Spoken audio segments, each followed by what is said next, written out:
우리 웨스트민스터 소요리 문답 첫 번째 시즌을 우리가 시작을 했었는데요. 오늘 이제 11번째 강의를 하게 되면서 이제 시즌 1을 마무리하게 되겠습니다. 웨스트민스터 소요리 문답, 여러분 이제 지난 시간 동안에 우리가 함께 공부했던 내용들을 조금만 생각을 해보시면은요, 웨스트민스터 소요리 문답은 인간의 제일된 목적이 무엇이냐를 묻는 것으로 시작을 했습니다. 그러니까 이 땅에 만들어진 모든 것들의 용도가 있는 것처럼 사람이 창조가 되었다면, 사람이 이 땅에 만들어져서 존재한다면 그 용도, 그 존재하는 목적이 있다라고 하는 것이죠. 그런데 이제 소요리 문답은 성경의 진리 가운데 사람의 제일된 목적입니까를 묻고 나서 그것을 이렇게 요약을 했습니다. 인간의 제일된 목적은 하나님을 영화롭게 하고 영원토록 그분을 즐거워하는 것입니다. 이것이 이제 소요리 문답의 첫 번째 문답이었습니다. 논리적으로 이제 소요리 문답은 어떤 방식으로 이제 이거 설명을 해 나갔냐면요, 우리가 하나님을 영화롭게 하고 영원토록 그분을 즐겁게 하기 위해서는 기본적으로 두 가지의 지식이 필요하다라고 설명을 한 것입니다. 하나는 하나님이 어떤 분이신지를 알아야 한다는 것이고요. 두 번째는 인간은 어떤 존재이고 어떤 상태에 있는가라고 하는 것을 알아야 된다는 것이죠. 그래서 우리가 이제 웨스트민스터 소요리 문답의 첫 번째 시즌으로 나눈 것이 사실 웨스트민스터 소요리 문답은 107개의 문답으로 되어 있는데요. 그 중에서 오늘까지 하면 이제 20개, 1번부터 20번까지를 같이 살펴보는 것입니다. 그런데 1번부터 9번까지, 19번까지를 보면 크게는 사실은 세 등분으로 나눠진다고 할 수 있습니다. 서론에 해당되는 부분이 있었어요. 그러면 이 하나님에 대한 지식과 인간에 대한 지식을 우리는 어디서 얻을 수 있는가? 성경에 대한 이야기가 그래서 앞부분에 있었죠. 그리고 나서 조금 어려운 기도 조직신학의 언어로 말하면 신론, 하나님은 어떤 분이신가를 쭉 설명을 했고, 그 다음에 따라 나오는 것이 인간론이죠. 인간은 어떤 존재이고 어떤 상태에 있는가. 그래서 우리가 지금까지 계속해서 함께 나누면서 하나님의 성품, 하나님의 예정, 섭리, 그리고 창조, 이어서 바로 이제 인간의 타락, 죄된 상태, 이런 것들을 계속해서 같이 나누어 본 것입니다. 사실 얼마 전에도 말씀드렸습니다만 성경은 딱딱한 법전이라든가 아니면 도덕율만을 모아놓은 그런 책이 아니죠. 또는 재밌는 이야기만을 모아놓은 책이 아니죠. 성경은 분명한 목적을 가지고 우리에게 전달되어진 하나님의 이야기라고 할 수 있습니다. 그런데 그 목적은 무엇이냐면 어떻게 하나님께서 연약한 죄인을 사랑하시고 그들을 구원해 주시는가라고 하는 하나님의 구원 이야기라고 하는 것입니다. 그래서 구약부터 신약까지 하나님의 그 거대한 사랑의 이야기, 구원의 이야기가 도도하게 이제 성경 페이지마다 흘러가고 있다, 이렇게 이해를 할 수가 있는 것이죠. 그런 면에서 볼 때 이제 오늘 우리가 함께 나눌 주제가 됩니다. 죄인에게도 소망이 있습니까? 라고 하는 문제를 던지면서 지금까지 하나님은 어떤 분이시고 반면에 인간은 창조 이후에 타락했고 타락한 상태에서 얼마만큼 죄인인가, 얼마만큼 소망이 없는 존재들인가를 이야기하면서 결국은 성경 전체가 말하는 결국은 하나님의 사랑 이야기, 하나님의 구원 이야기로 연결되는 데 있어 오늘 말씀이 굉장히 중요한 것이죠. 그래서 그것이 바로 소요리 문답의 20번 문답을 같이 오늘 이야기하면서 죄인에게 과연 소망이 있는 것인가? 라고 하는 이 주제, 우리가 이제 지금까지 함께 나누면서 중간중간 설명을 했습니다. 설명을 했습니다만 오늘 이제 종합하면서 같이 이야기를 해보려고 합니다. 자, 오늘 여러분 받으신 그 교재를 보시면 웨스트민스터 소요리 문답의 20번 문답이 기록이 되어 있습니다. 오늘 한번 같이 읽어보면 좋겠는데요. 마찬가지로 제가 문제 읽고 우리 같이 답을 읽겠습니다.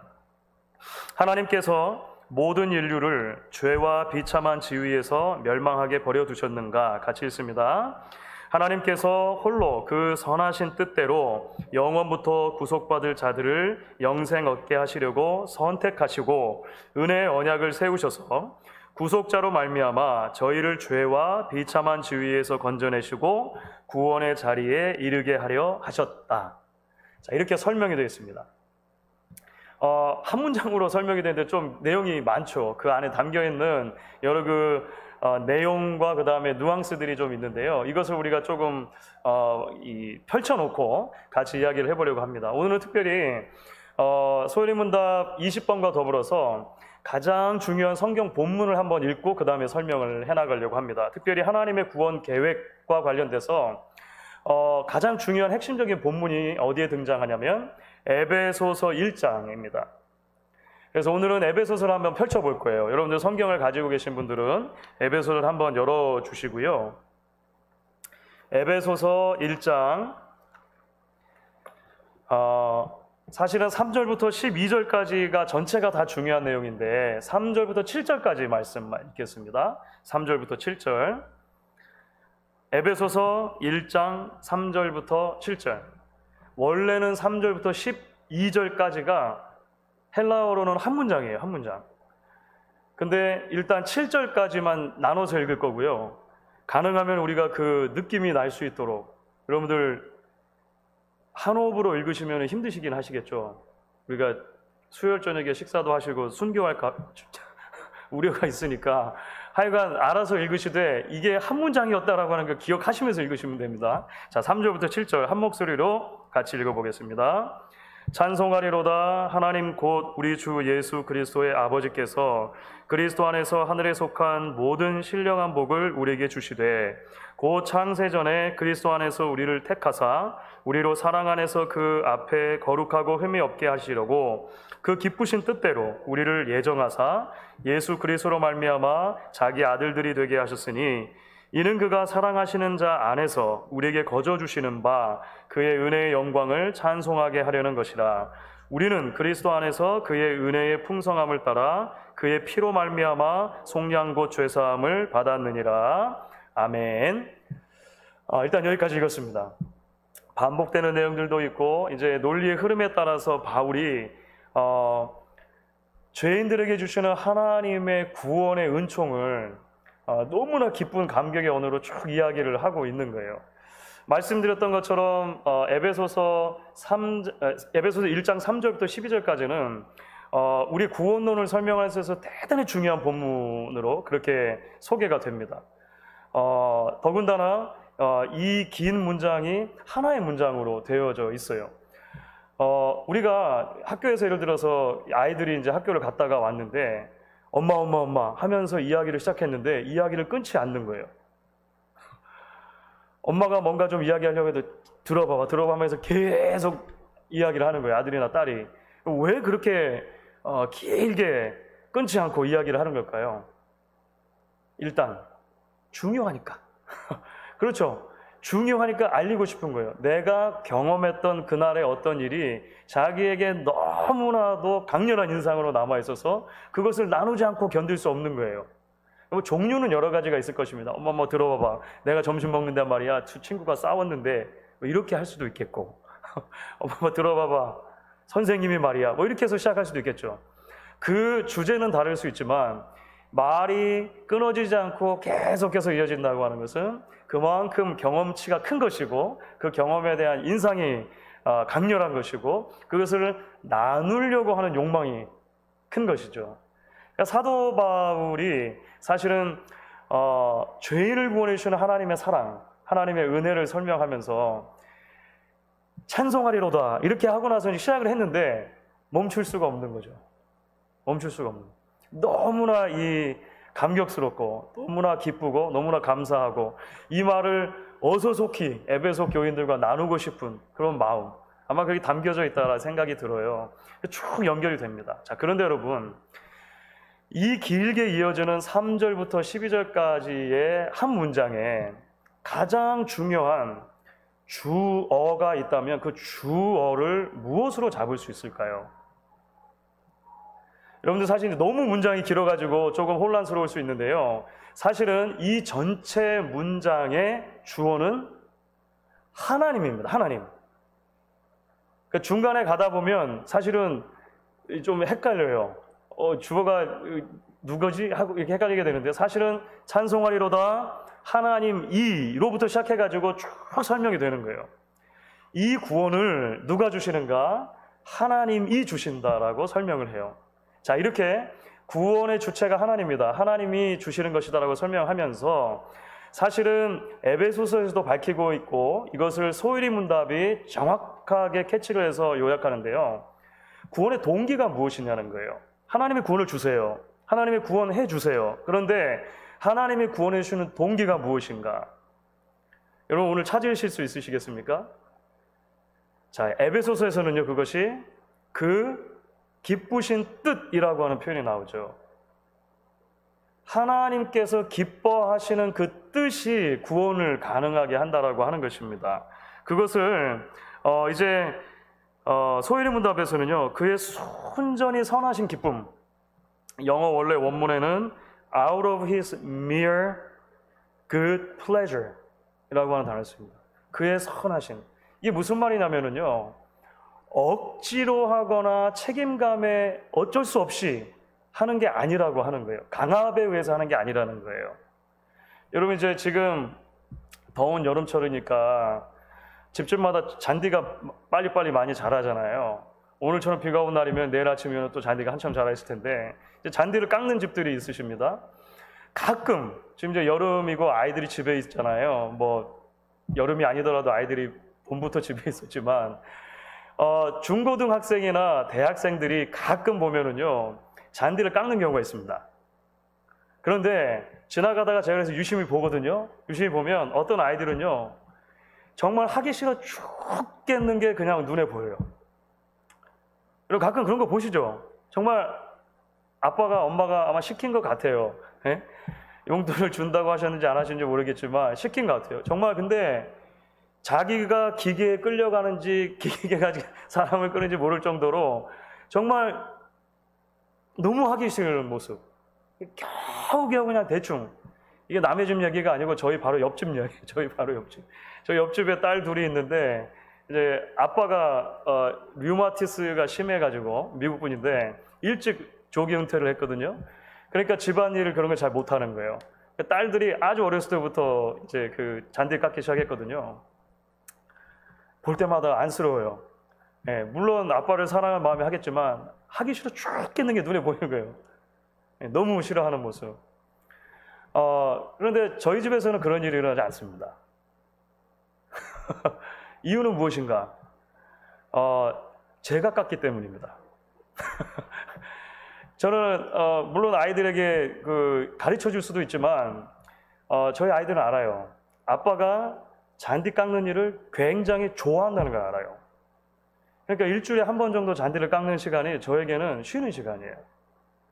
머리가 쉬고 땀을 흘리면서 그냥 한번 잔디를 집을 한번 이렇게 돌아보면서 하는 시간. Out of mere good pleasure.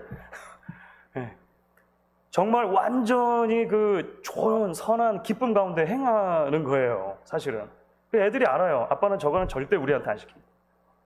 네. 이 기쁨으로 하는 것과 억지로 하는 건 다른 것이죠. 여러분 하나님이 죄인을 구원해 주신다고 말을 해요. 거기부터 출발하는 겁니다. 하나님이 죄인을 구원해 주시는데 죄인을 구원하시는 하나님의 행위는 겨우 억지로 할 수 없어서 구원하시는 게 아니라고 하는 것을 우리가 이해하는 게 대단히 중요합니다. 하나님이 죄인을 구원하시는데요. 죄인임에도 불구하고 out of his mere good pleasure, 그의 완전히 선하신 기쁨에 의해서 우리를 구원해 주시는 그 행위 자체를 하나님이 기뻐하시는 거예요. 좋아하시는 거예요. 그래서 하나님이 계획하시고 준비하시고 그것을 실행하시는 것이죠. 이게 오늘 이제 말씀 가운데 나오는 구원의 이제 여정 가운데, 구원의 서정 가운데 우리가 설명되고 있는 부분입니다. 여행을 가는 것도 마찬가지잖아요. 올해는 이제 많은 분들이 휴가를 못 가시게 된 것 같아요. 그렇죠? 예를 들어서 여행을 간다고 하면 우리 상상만 해보는 겁니다. 그래서 보통은 계획을 먼저 세웁니다. 계획. 이 계획은 어디로 갈 것이냐. 큰 줄기는 이렇게 정해지겠죠. 그러면 준비를 합니다. 계획이 있고 나서 이제 준비가 되는 거예요. 그럼 어디로 갈 거면 답사가 미리 준비를 하겠죠. 그곳에 대해서 찾아보기도 하고 밥은 뭘 먹을 것이며 장을 보고 하는 겁니다. 준비가 필요하죠. 그 다음에는 실행이 있는 것입니다. 엑스큐션이 있죠. 실제로 떠나는 거예요. 그렇죠. 하나님이 우리에게 주시는 구원도 이런 방식으로 주어진다는 것입니다. 자, 하나님의 먼저 동기가 있었습니다. 동기. 그 동기는 하나님의 순전히 선하신 기쁨에 의해서라고 말씀을 드린 것이죠. 자, 그러면 하나님께서 그 구원을 이제 계획하시는 단계에 있어서 대상이 누군가를 이제 지정을 하시는, 그러니까 여행으로 치자면 어디로 갈 거냐 하는 문제죠. 누구를 구원할 것인가라고 하는 문제가 있는 거예요. 자, 이 누구를 구원할 것인가라고 하는 문제를 설명할 때 에베소서는 마찬가지고 이제 소리문답이 그것을 정리하는 것인데요. 하나님의 그 기쁘신 뜻 가운데 택하신 자들이 있다라고 하는 것입니다. 택하신 자들. 자, 우리가 지금까지 하나님의 예정, 하나님의 선택 이런 부분을 중간중간 이야기를 했습니다. 이 하나님의 예정과 선택이라고 하는 것은요, 모든 인간이 죄의 결과로 다 타락했고 타락의 결과로 모든 인간이 다 멸망할 수밖에 없는 운명에 처해져 있다는 것을 전제하는 것입니다. 기관차가 폭주하고 있다라고 하는 것이 전제된 거예요.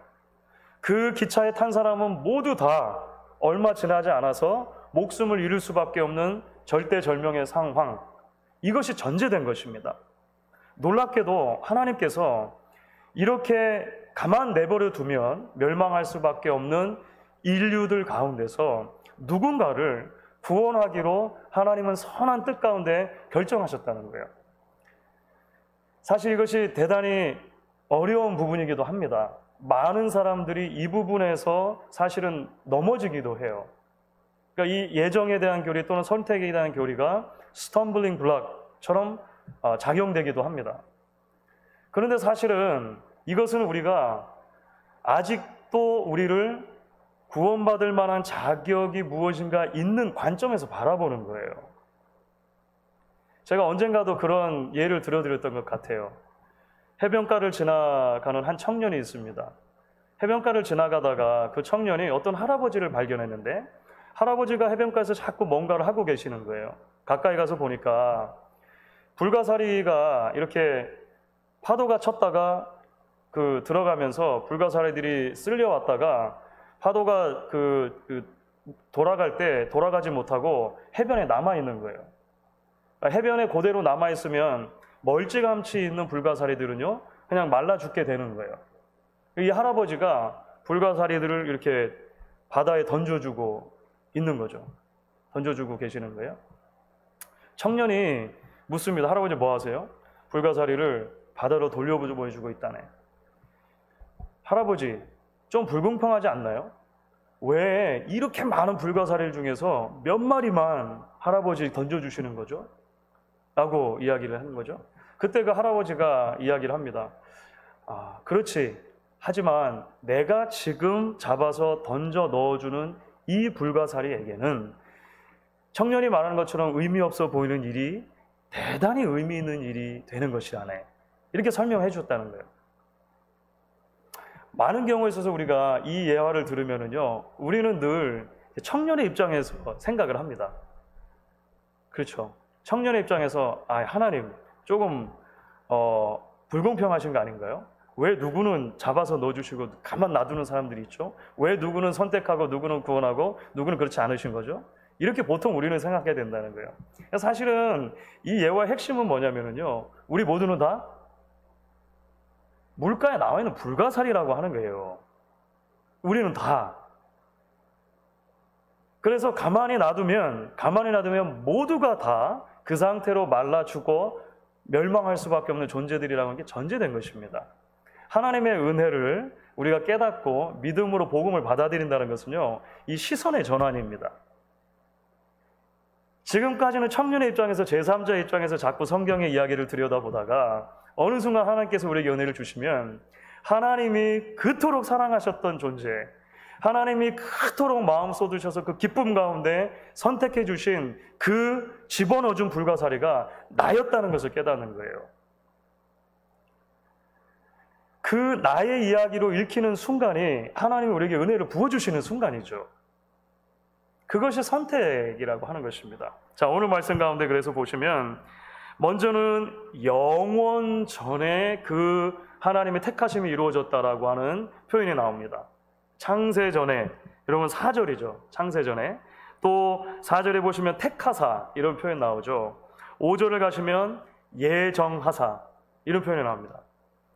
이것은 신비입니다. 미스테리죠. 미스테리. 신비죠. 하나님의 놀라우신 그 경륜 가운데 그렇게 하나님이 우리를 택하시고 하나님의 때에 불어주셨다는 거예요. 하나님을 알게 하시고 복음을 듣게 하셨다는 것입니다. 그래서 그것이 은혜라고 하는 단어로 표현이 되는 거예요. 치환을 하면 은혜는 받을 자격이 없는 대상에게 부어주시는 무조건적인 사랑이죠. 그렇죠. 그래서 여러분 우리가 읽은 에베소서 보시면은요 4절 사랑 안에서라고 하는 표현 보십니까? 사랑 안에서. 6절 우리에게 거저 주시는 바 6절 또 보면 그의 은혜의 영광. 그렇죠. 7절 그의 은혜의 풍성함을 따라. 이것이 하나님의 우리를 구원하시는 방편이라고 하는 거예요. 그렇죠. 그래서 구원의 동기는 무엇이었는가? 하나님의 선하신 뜻이고 구원의 대상은 하나님이 택하신 그 기쁘신 뜻 가운데 택하신 이들이다라고 하는 것을 우리가 보았습니다. 그러면 구원의 방법은 무엇일까요? 어떻게 구원하시는가? 실제로 어떻게 구원하시는가? 그것을 소요리 문답이나 사실은 이제 그 에베소서 마찬가지인데요. 저는 소요리 문답이 에베소서 이 말씀을 가장 많이 참조해서 정리했다고 생각합니다. 구속자를 통해서 구원자를 통해서 구원해 주신다라고 하는 것입니다. 그렇죠. 그래서 그것이 3절, 4절, 7절을 보시면 세 번이나 반복되는데요. 그리스도 안에서라고 하는 표현이 나옵니다. In Christ라고 하는 표현이 나오죠. 5절은 그리스도로 말미암아, 예수 그리스도로 말미암아. 그렇죠. 그 다음에 6절을 보시면 그가 사랑하시는 자 안에서 이렇게 돼 있죠.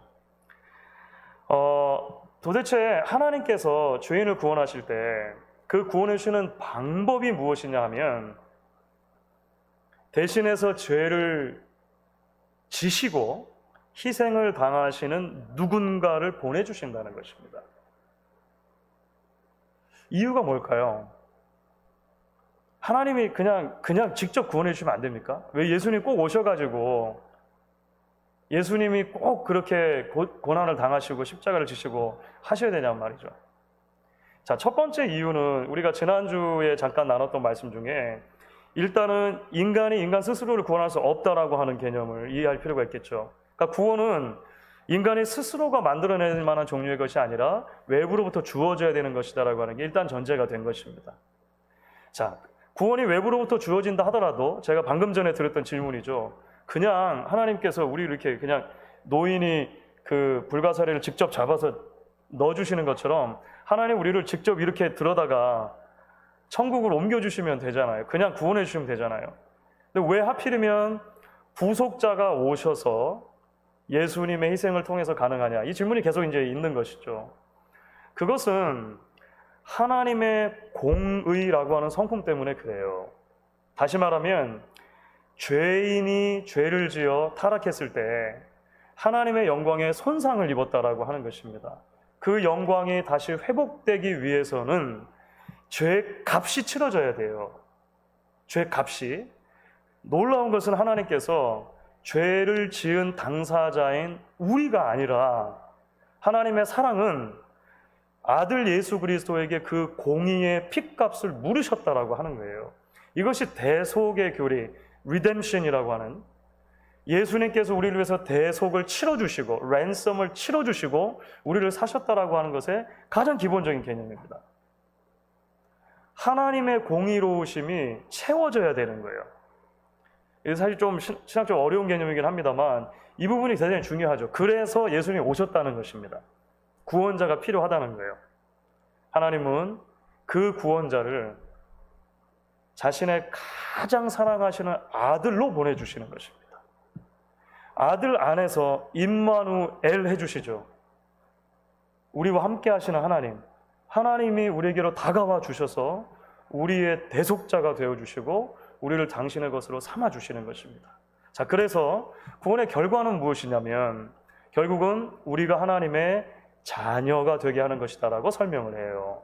그렇죠. 오늘 이제 말씀 가운데 그것이 나타나 있죠. 5절 말씀을 보시면 자기의 아들들이 되게 하셨으니, 쉽게 말하면 자신의 자녀들, 아들, 딸들이 되게 해주셨다라고 이해할 수 있습니다.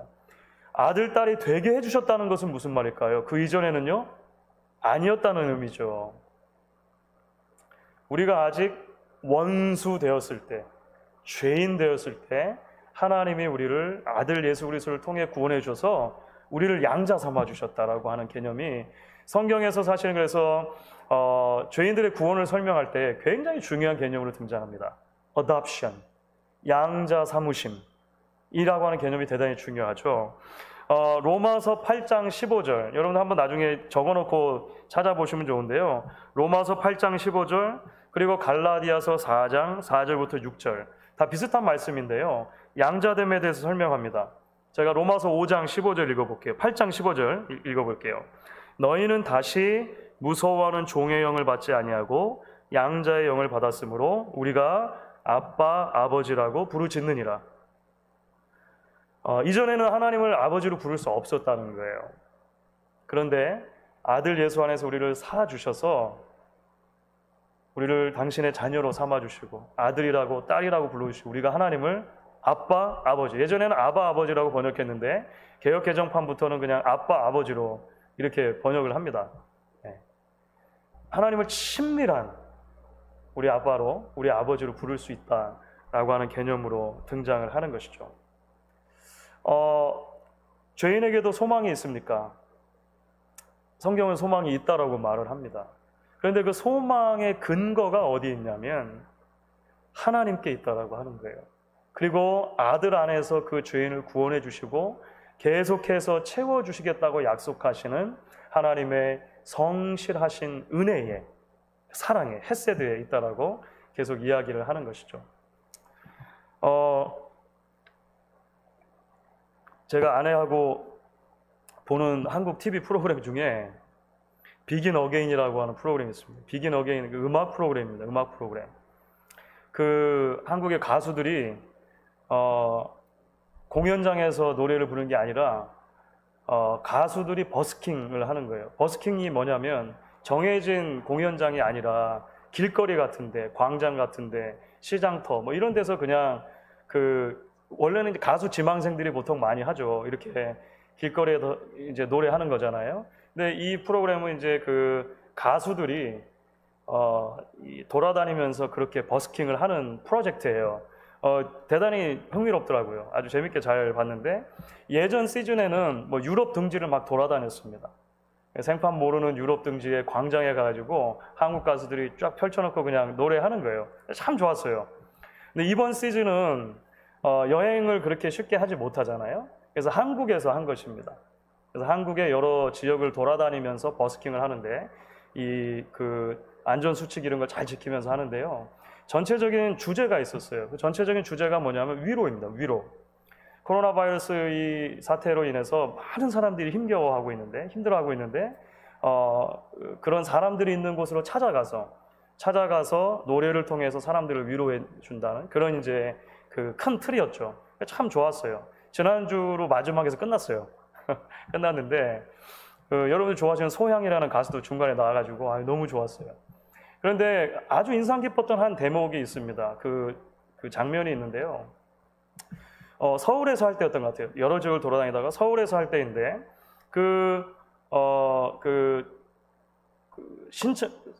사연을 받아가지고 이제 아무나 다 올 수 없으니까 몇 명을 이제 뽑아서 이제 그 버스킹에 참여하게 하는 그런 자리가 있었는데 멀리에서 경주였나? 경상도 경중가에서 누군가가 이 사연을 써가지고요. 당선이 돼가지고 서울에 와서 이제 버스킹 하는 장면을 본 거예요. 멀리서 왜 왔느냐? 어떤 가수의 노래를 통해서 정말 위로받고 싶었다는 거예요. 그 가수가 너무 좋은데 그 가수의 노래를 통해서 지금 정말 힘겨운 시기를 지나고 있는데 위로를 받고 싶어서 이 신청을 하게 됐고 뽑히게 된 거예요. 그래가지고 그 경주에서 서울까지 올라온 한 자매가 마스크 다 끼고 이렇게 이제 노래를 듣는 거죠. 노래를 들으면서 이제 어떤 한 남자 가수였는데 한 남자 가수의 노래를 들으면서 막 눈물이 글썽글썽 나중에는 눈물이 쏟아져요. 그러니까 노래를 통해서 진짜 위로를 받은 거예요. 더 놀라웠던 것은 그 다음 장면이었는데요. 그 노래를 불러주었던 가수가 노래가 끝났거든요. 노래가 끝나고 나서 한동안 말을 잇지를 못하더니 결국 그 가수가 눈물을 펑펑 쏟는 거예요. 정말 그 남자 가수인데 엉엉 주변에서 동료들이 놀랄 정도로 나중에 왜 울었는가 물어봤는데 얘기를 해요. 저 한 명의 관중이 내 노래를 통해서 위로를 받기 위해서 왔다라고 하는 그 말을 들었는데 그동안 가수로서 뭐 그런 자리를 마련하지 못한 것에 대한 그런 안타까움과 이런 많이 있었는데 그 관중을 통해서 노래를 해주는 내가 오히려 위로를 받는 경험을 하게 됐다. 노래를 하면서 자기가 얼마나 그것이 큰 경험이었는지를 막 그 젊은 청년 남자인데 엉엉 우는 거예요. 그래서 사실 이번 시즌에 제일 감명 깊었던 장면 중에 하나였던 것 같아요. 우리는 서로가 서로를 위로해 줘야 되는 존재인 것 같아요. 어느 한 사람은 100% 누군가를 위로하고 100% 받아야 되고 그런 강은 없는 것이죠. 위로를 더 많이 해줘야 하는 사람일수록 더 많은 위로가 필요한 것 같기도 해요. 그렇죠? 동시에 이런 생각을 해보았습니다.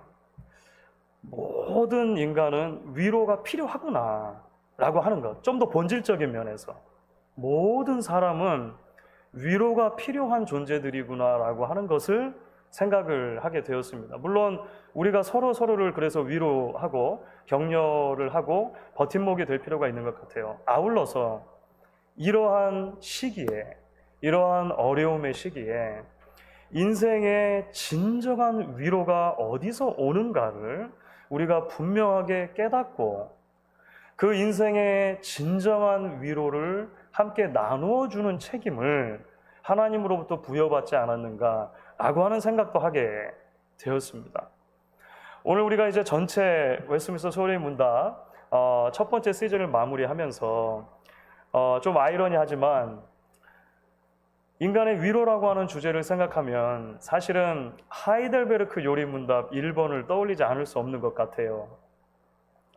너무너무 아름다운 언어로 하이델베르크 요리 문답 1번 문답은 우리에게 이렇게 묻고 답을 합니다. 그래서 여러분 받으신 거를 보시면서 한번 읽어보면 좋겠는데 문제가 이렇게 돼 있었죠. 예전에 저하고 같이 하이델베르크 요리 문답 공부하셨던 분들 기억이 나실 줄로 압니다.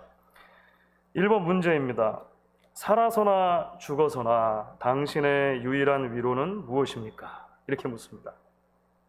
답이 여러분 4단락으로 되어 있거든요.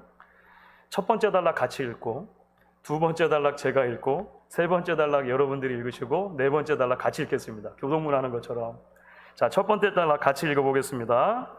살아서나 죽어서나 나는 나의 것이 아니요 몸도 영혼도 나의 신실한 구주 예수 그리스도의 것입니다. 그리스도께서는 그의 보혈로 나의 모든 죄값을 완전히 치르고 나를 마귀의 모든 권세에서 해방하셨습니다. 또한 하늘에 계신 나의 아버지의 뜻이 아니면 머리털 하나도 땅에 떨어지지 않도록 참으로 모든 것이 합력하여 나의 같이 있습니다. 그러함으로 그분은 그의 성령으로 나에게 영생을 확신시켜 주시고 이제부터는 마음을 다하여 즐거이 그리고 신속히 그를 위해 살도록 하십니다. 이 말씀을 계속 묵상하고 계속 붙드실 수 있으면 좋겠습니다. 로마서 8장 30절은 이렇게 우리에게 전하거든요. 로마서 8장 30절. 또 미리 정한 그들을 또한 부르시고 부르신 그들을 또한 의롭다 하시고 의롭다 하신 그들을 또한 영화롭게 하셨느니라. 제가 하나님의 구원에 대해서 설명을 드리면서 계획과 준비와 실행이라고 하는 큰 틀을 말씀을 드렸었죠. 여행하는 것처럼 계획이 있고 준비가 있고 실행을 하신다는 거예요. 이것을 너무나 아름다운 언어로 로마서 8장 30절은 설명하는 겁니다. 또 미리 정하신 그들을 또한 부르신 그들을 또한 의롭다 하시고 의롭다 하신 그들을 또한 영화롭게 하셨느니라. 그러니까 하나님은 계획과 준비와 실행에 있어서 실수가 없으시고 실패도 없으신 것입니다. 그렇죠. 하나님이 그 기쁘신 뜻 가운데 구원하기로 작정하신 백성들은 틀림없이 구원을 받는다는 거예요. 하나님이 때가 되면 부르실 것이고 부르신 그들을 의롭다고 칭하실 것이고 그들로 하여금 성화의 길을 가게 하셔서 결국은 영화롭게 이르도록 하시기 때문에 그렇습니다. 그러니까 우리가 하나님의 선하신 뜻 가운데 구원을 받았다고 하는 것은 하나님의 구원의 계획이 실수 없이 실패 없이 우리가 하나님 앞에 부름받는 그날까지 이어질 것이라고 하는 것을 확신하는 거예요. 그래서 이 구원의 메시지가 오늘을 살아가는 모든 하나님의 백성들에게 참 위로가 되는 것입니다. 그래서 16세기의 청교도 중에 하나였던 윌리엄 펄킨스라고 하는 분이 이 로마서 8장 30절에 대해서 쓰면서 골든 체인이라고 하는 표현을 쓴 거예요. 황금 사슬. 우리를 하나님의 은혜에 딱 붙들어 매 주시는 그 황금 사슬이라고 하는 것이죠. 우리는 계획하다 보면 어긋날 때도 있고 준비 가운데 모자란 것이 있을 수도 있고 실제로 가서 보면 정말로 큰 어려움을 당하는 경우도 더러 있지 않습니까? 하지만 하나님은 그렇지 않으시다는 거예요. 그러므로 오늘 우리가 말씀을 마무리하면서 위로가 필요한 시대, 그 어느 때보다도 사실 위로가 절실히 필요한 시대에 복음의 본질을 붙들면서 선포하는 성도로서 또 교회로서의 사명을 감당하는 그 부르심에 우리가 믿음으로 응답할 수 있으면 좋겠습니다.